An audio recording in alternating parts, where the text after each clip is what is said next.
In the mid-1800s, gold fever struck again, this time in Montana. To reach it, the U.S. Army began constructing the Bozeman Trail, a shortcut that cut directly through the heart of Lakota territory. The trail violated their land, and one Lakota leader refused to accept it.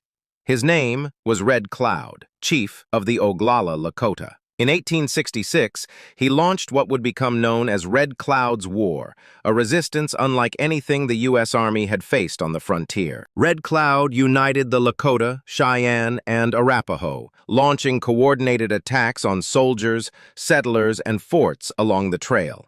The goal was simple: stop the forts, the trail, and protect their homeland. On December 21, 1866, the war reached a turning point. At Fort Phil Kearny, a detachment of 80 U.S. soldiers was lured into an ambush by a decoy force, possibly led by the warrior known as Crazy Horse. They were wiped out in what became known as the Fetterman Fight, the Army's worst defeat in the West at that time. Red Cloud's warriors continued a campaign of pressure and siege, making life nearly impossible for U.S. forces stationed in the forts. By 1868, the Army had had enough, and the U.S. government agreed to the Treaty of Fort Laramie, abandoning the forts along the Bozeman Trail and recognizing Lakota ownership of the Powder River country. It was a total victory for Red Cloud, the only war in U.S. history where the government gave up a conflict and signed a treaty on native terms. But the peace was short-lived. Within a decade, U.S. settlers pushed back into the Black Hills,